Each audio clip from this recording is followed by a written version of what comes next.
One sec. Take a quick moment to check Alright. my updates. I successfully landed my scythe. Kale the Quick here on Game Mechanics Engineering. In this episode, we're going to crack open a can of worms and piss off an entire online community. The most heavily armed on the web. Gun people.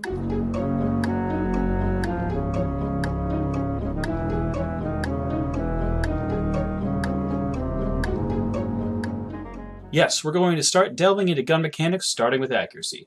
This, I'm going to break into two parts. In this part, we'll go over what makes guns accurate in real life, focusing on very large aspects that are likely to be gameplay relevant, and we're going to have a few ventures into games, but not a lot. In part 2, we'll come at it from the other direction, focusing on games and gameplay, with a few ventures back in real life. Let's get started. So for the purposes of shooters, accuracy can be thought of as either the circle your bullets will go into, or their average distance from the center of your screen. There are a few technical details about how that's modeled on a computer, but that'll be in part 2. Right now, let's just think of real firearms. And what changes its accuracy?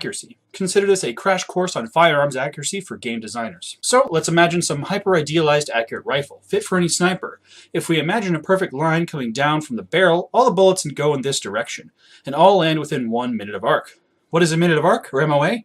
Well, a circle is broken into degrees, 360 of them, and each degree is broken into 60 minutes. This is one way we measure things independent of distance. Degrees, and thus minutes, are also the same system we use to measure fields of view, like the simulated camera in your video game. So if the player's screen has a 60 MOA circle on it, that shows you where your shots will go, at any range. But what makes this sniper rifle more accurate than, say, an AK? Well, for a moment, let's focus on first shot accuracy, how either would perform one shot at a time in best conditions. There's a lot, but I'm going to break it down perhaps a little too far. Our ideal bolt-action rifle has been built to perfection. Every variance or deviation has been engineered out of the equation. Every time it fires, the exact same events transpire, and the bullet goes in the exact same place. Every time. Even the cartridges loaded into it have been painstakingly handcrafted, one at a time. I moja Kalashnikova?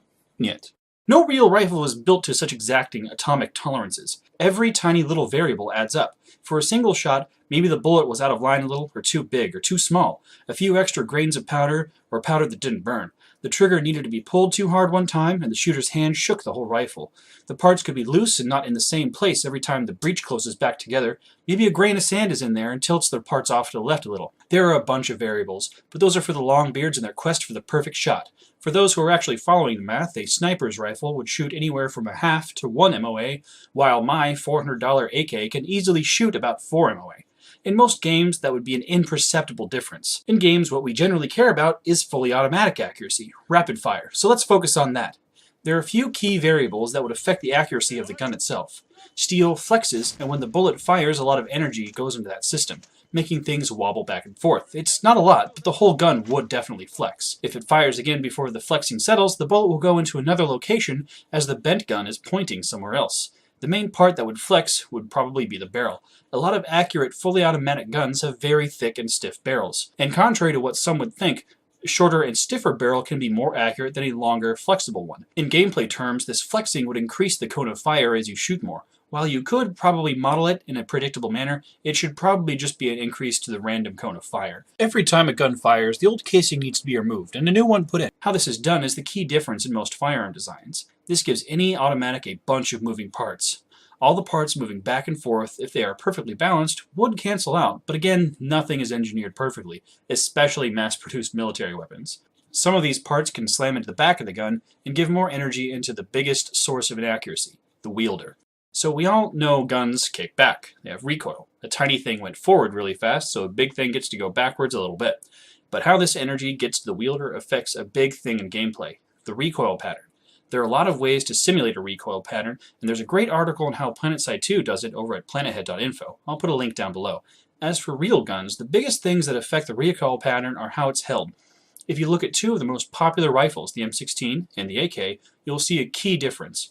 Energy traveling backwards from the barrel is either in line with or out of line with where the stock would be in contact with the shoulder. If the energy is out of line, then the gun would be pushed in that direction. So an AK would push up more, and an M16 would instead be pushed around randomly. I mean, the energy still has to go somewhere. The same goes for pistols. The barrel being above the hand and wrist causes it to flip up. Actually, in a few target shooting designs, the entire working mechanism of the firearm is placed in front of the hand and in line with the arm. This offset is why compensators usually have cut slits and holes pointing up. Since you know which direction the recoil will kick, the engineers take that into account and use the jet of gas from the cartridge to apply a counterforce. Interestingly, if you look at the AKM's very simple cut compensator, you'll see that it actually leans off to one side. This isn't a design oversight. It's actually meant to push the rifle directly into the user's forward hand, along an angle that the stronger muscles can compensate for. Great forward thinking, Kalashnikov.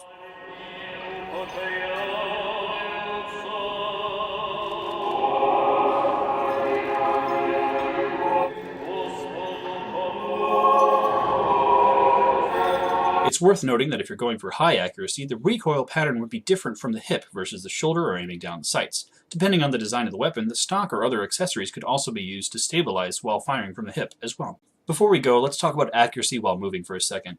Keeping anything steady while moving takes a huge amount of skill. Tape a laser to a stick for yourself and find out. The fastest I've seen Special Forces guys move and accurately shoot is barely a brisk walk. It's done so infrequently that I'm not even sure how or what would lend itself to running accuracy. A laser might work to help a little, but with how much you'd be shaking it about, it would be tough to track where the dot is. Even for vehicles with thousands of dollars worth of gyroscopes and computers, if they really want to hit, they stay still. In games, you have a cone of fire that gets bigger or smaller, and a kick that pushes in a direction. I think I've covered what would amount to the biggest contributors to those. How precisely manufactured all the parts are and how accurately they come back together for another shot.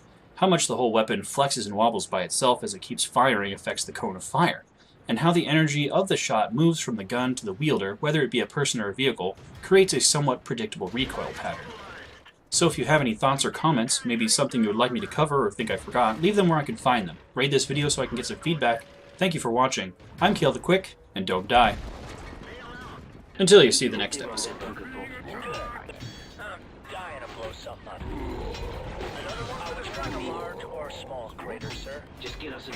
Eat